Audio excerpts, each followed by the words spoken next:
J'ai fait le choix de vivre mes passions à fond. Et ça a commencé le jour où j'ai compris que j'avais rien à perdre. J'ai commencé de rien. Ni argent, ni emploi, ni diplôme. Je venais d'enterrer ma mère. Elle était peintre, c'était une grande artiste. Et c'est depuis toute petite qu'elle m'a transmis son goût pour l'art. C'est une histoire qui commence par l'envie de créer des bijoux, mais aussi de véhiculer une part de magie. On n'est pas tous les jours amené à rencontrer des fées. Parfois ça provoque un sentiment, une étincelle. Je pense que c'est ce qui fait que mes créations sont appréciées. Elles nous ramènent dans ce royaume intérieur de rêves et de châteaux.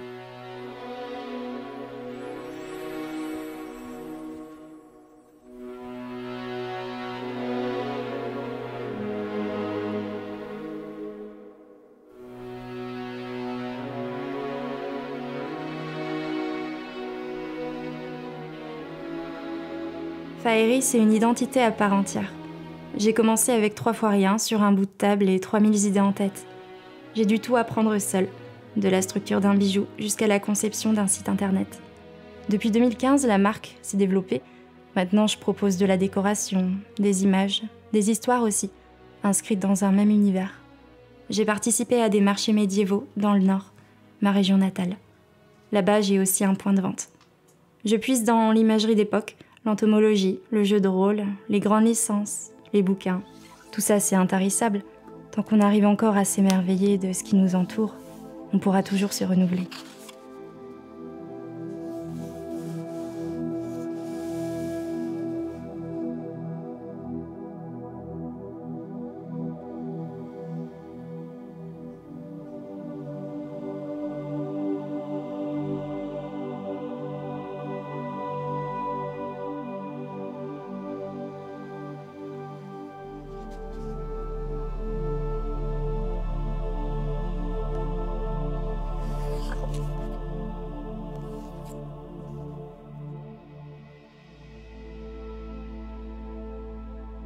Je vois mon atelier comme un laboratoire à idées. Chaque ouvrage est conçu ici, de l'aile de fée jusqu'au produit final. Généralement, quand j'ai une idée, je l'exécute, sans croquis. Je crée à l'instinct, pour garder l'impulsion. De fil en aiguille, j'ai expérimenté la création de bougies en série unique, avec des parfums de saison, des fleurs séchées et des pointes de cristal.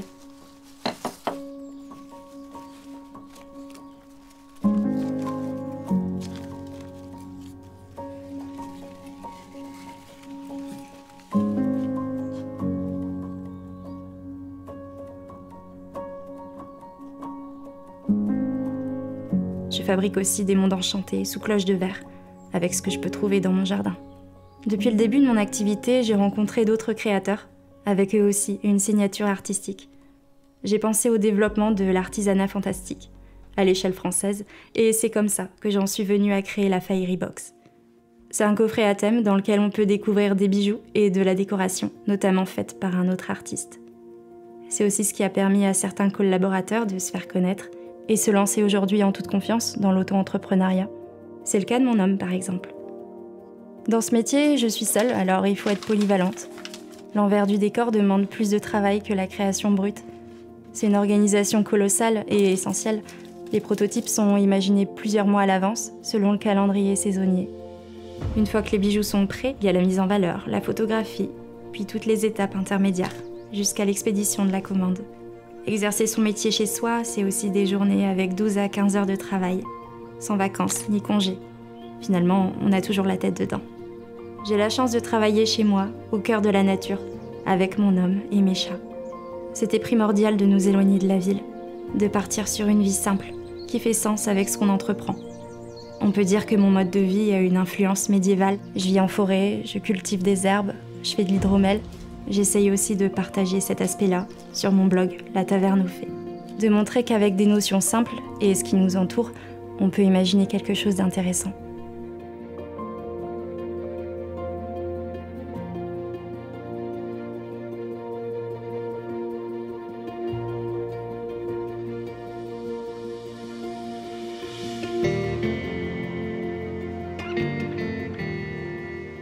Ma maison est antérieure à 1900. On l'a refaite à notre image. Je savais que ça allait devenir le lieu dans lequel allait s'écrire la suite de mon histoire et celle de mon entreprise.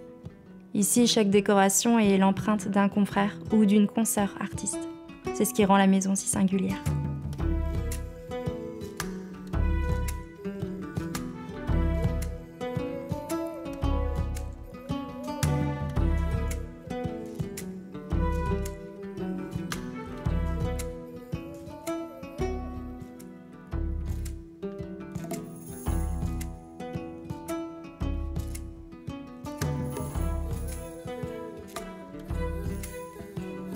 y a aussi une pièce dédiée aux réunions de jeux de rôle.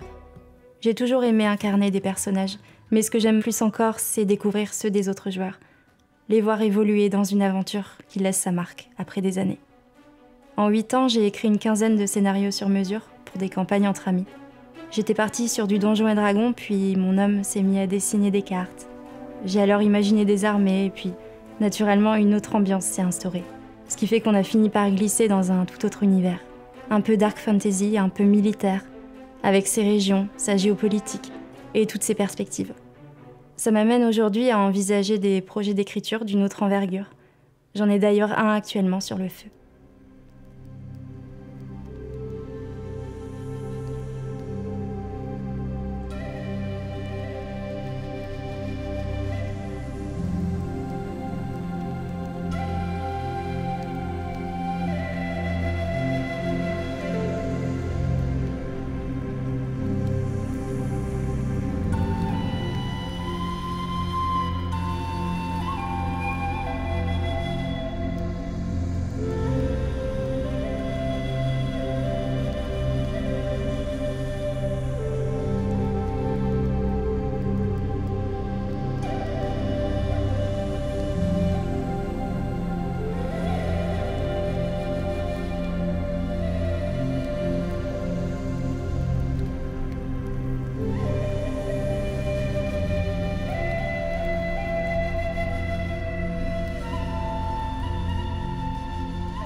Je me sers des réseaux sociaux pour partager les coulisses de mon entreprise et aussi des parties attrayantes de mes journées. Entre forêt, artisanat, découverte, j'ai aussi fait le choix de montrer la réalité telle qu'elle est, telle que je la vis au quotidien. Aujourd'hui, les gens sont en quête d'authenticité, tout comme je l'ai été auparavant. Le seul conseil que j'aurais à donner, c'est de suivre son intuition. Les formations, c'est très bien, mais c'est sur le terrain qu'on apprend réellement son métier. Au début, c'est une aventure hasardeuse. Tout n'est pas parfaitement droit et puis avec le temps, on trouve la bonne direction.